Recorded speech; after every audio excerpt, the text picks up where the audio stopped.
the great self? Is an intelligent, thinking, organic, the real you, living system. Is not just something inside your all stars. The real all galaxy you is all that there is. The real crime is that you won't admit you're God. Now, existence, you see, is something that is spontaneous. The Chinese word for nature, zhiran, means that which happens of itself. Your hair grows by itself. Your heart beats by itself. You breathe pretty much by itself. Your glands secrete their essences by themselves. You don't have voluntary control over these things. So we say it happens spontaneously. So when you go to sleep and you try to go to sleep, you interfere with the spontaneous process of going to sleep. Try to breathe, real hard, and you find you get balled up in your breathing. So if you're going to be human, you just have to trust yourself to have bowel movements and go to sleep and digest your food.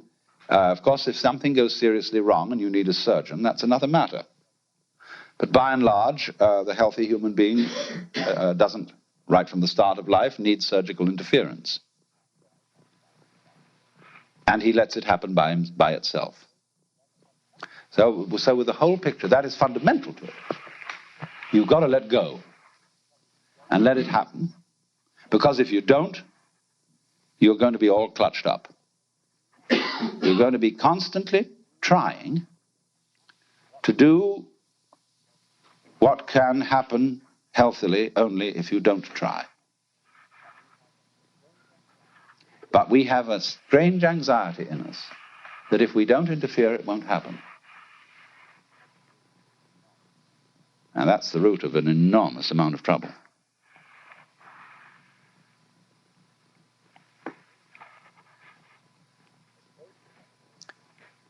But the basis of it all is this, then. If we say, you must survive, or I must survive, life is earnest, and I've got to go on,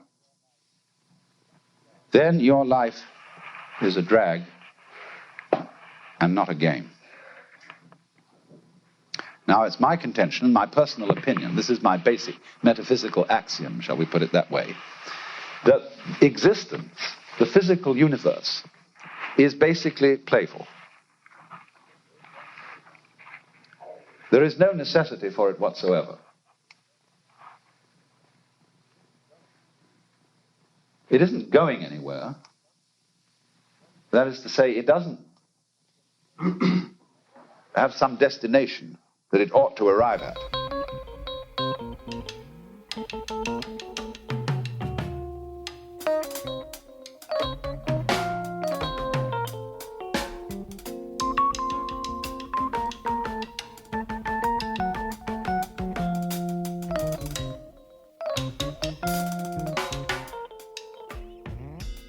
We are playing a game. And the game runs like this. The only thing you really know is what you can put into words. Let's suppose I love some girl rapturously. And somebody says to me, would you really love her? Well, how am I going to prove this? Well, I say, write poetry. Tell us all how much you love her. Then we'll believe you. So if I'm an artist and I can put this into words and convince everybody that I've written the most ecstatic love letters ever written, they say, all right, okay, we'll admit it, you really do love her. But supposing you're not very articulate, are we going to tell you you don't love her? Surely not. You don't have to be Heloise and Abelard to be in love. So the whole game that our culture is playing is that nothing really happens unless it's in the newspaper. So when we're at a party and there's a great party, somebody said, it's too bad there wasn't a tape recorder. And so our children begin to feel that they don't exist authentically unless they get their names in the papers. And the fastest way of getting your name in the papers is to commit a crime. And then you'll be photographed, then you'll appear in court, then everybody will notice you. It really happened if it was recorded. In other words, if you shout and there doesn't come back an echo, it didn't happen. Well, that's a real hang-up. It's true, there's fun with echoes. We all like singing in the bathtub because there's more resonance there. And when we play a musical instrument like a violin or a cello, it has a sounding box because that gives resonance to the sound. And in the same way, the cortex of the human brain enables us, when we are happy, to know that we are happy. And that gives a certain resonance to it. If you're happy and you don't know you're happy, there's nobody home. But this is the whole problem for us. Several thousand years ago, human beings evolved the system of self-consciousness. And they knew. There was a young man who said, though, it seems that I know that I know. What I would like to see is the eye that knows me when I know that I know that I know. You see? And this is the human problem. We know that we know. And so there came a point in our evolution when we didn't guide life by just trusting our instincts, and had to think about it, and had to purposely arrange and discipline and push our lives around in accordance with foresight and words and systems of symbols, accountancy, calculation, and so on. And then we worry. Once you start thinking about things, you worry as to whether you've thought enough. Did you really take all the details into consideration? Was every fact properly reviewed? And by Jove, the more you think about it, the more you realize that you really couldn't take everything into consideration, because all the variables in any human decision are incalculable. So you get anxiety. And this, though, also, this is the price you pay for knowing that you know.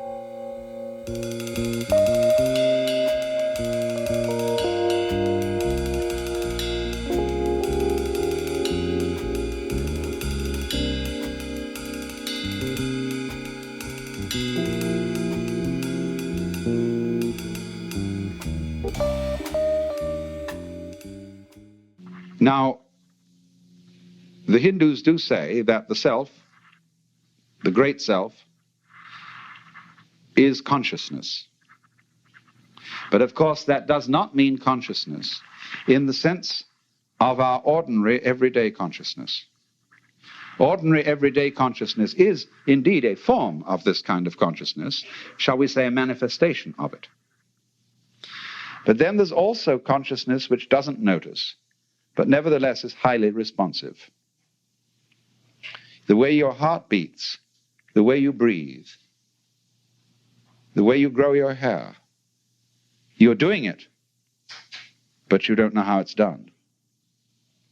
So therefore, just in the same way that conscious attention is not aware of all the other operations of the body, so in just that way, we are not aware of our connection, indeed our identity, with the fundamental self. When the leaves die and fall off the trees, or the fruit drops, next year, more leaves, more fruit. So in the same way, when you and I die, more babies later. If the whole human race dies, you bet your life, there are all kinds of things that feel that they're human, scattered throughout the multiplicity of galaxies. Because this universe is a peopling universe, just as an apple tree apples. But because we are unconscious of the intervals, we are not aware of the self with our conscious attention when conscious attention isn't operating. But still, just as you don't notice what your pineal gland, say, is doing at the moment, so in the same way, you don't notice the connections which tie us all together not only here and now, but forever and ever and ever and ever. The difficulty and the basic reason why we don't notice the self is that the self doesn't need to look at itself. A knife doesn't need to cut itself. Fire doesn't need to burn itself. Water doesn't need to quench itself. And a light doesn't need to shine on itself. So this is the fundamental problem of having some sort of awareness of the self. Nevertheless, it is the whole contention of Indian philosophy, especially what we call Vedanta, that it is possible, in a certain way, to become aware of oneself in this deepest sense, to know that you are the totality.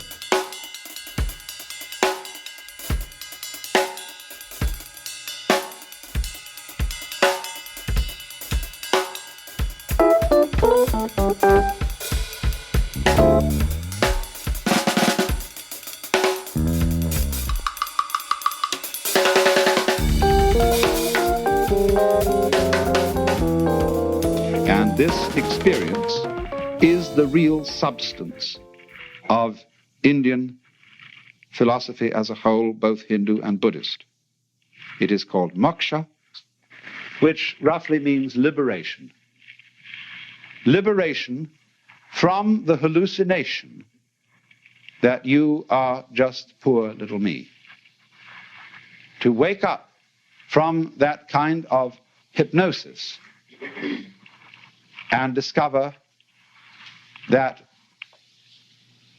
you are simply something, your organism, your physical body, your conscious attention, which is your ego, that you are something being done by this vast, indescribable self, which is out of time, which has no beginning, no end. It neither continues nor discontinues. It's beyond all categorization whatsoever.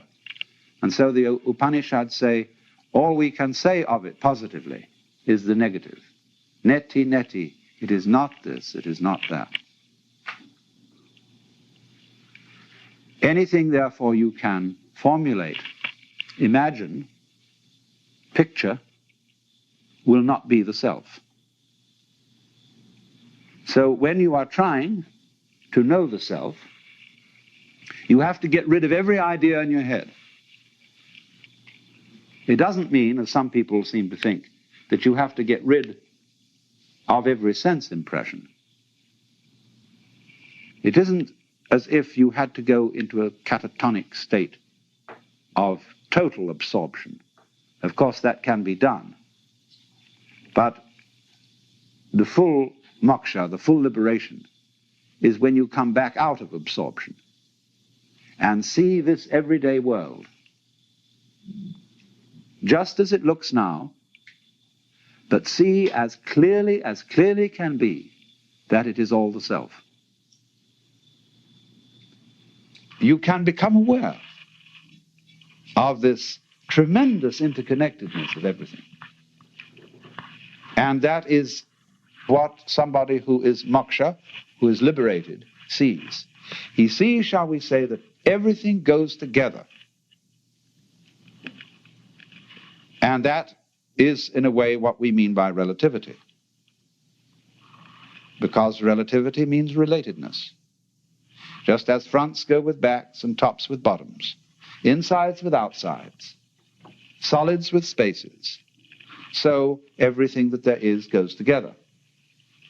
And it makes no difference whether it lasts a long time or whether it lasts a short time. A galaxy goes together with all the universe just as much as a mosquito, which has a very short life. From the standpoint of the self, time is completely relative.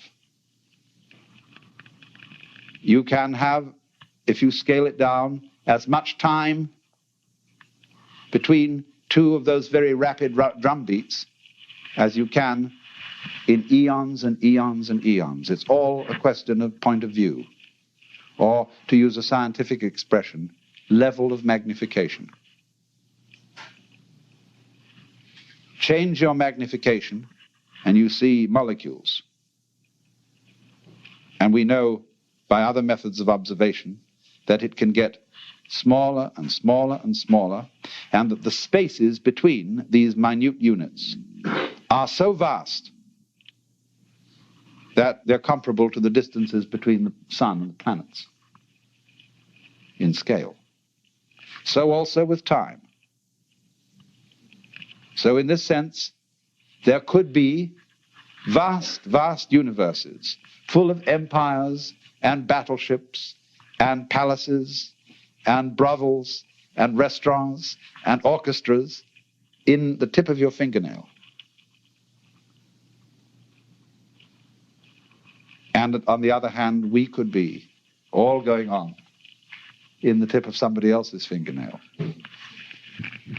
It's very important to understand not only the relativity of size and of time, but also of what there is.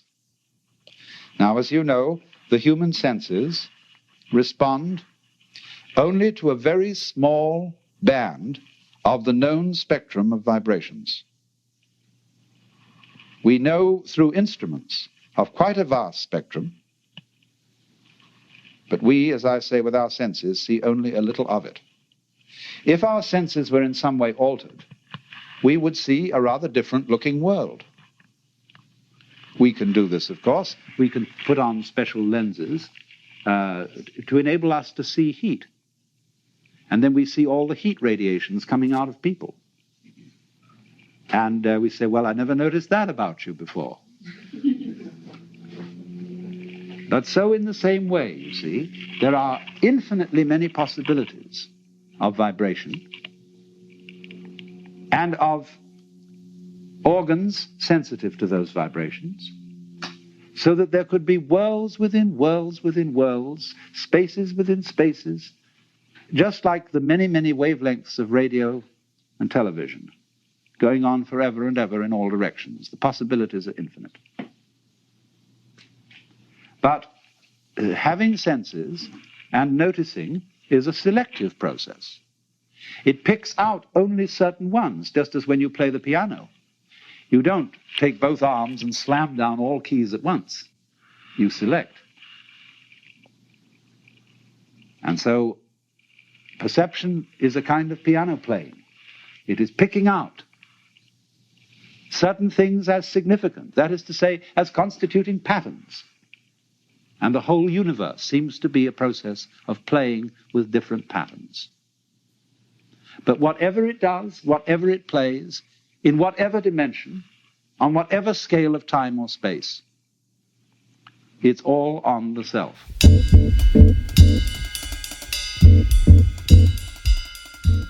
WattsCast is edited and produced by Guilfoyle, musical producer Brian Rogers, with music from his band, The Four Guys from Reno, audio engineer Paul Moody, art and design by Evan Scarranger. Special thanks to Rick and Irene over at the Buddha at the Gas Pump podcast. If you like WattsCast, please feel free to leave us a 5-star review. Thanks for listening.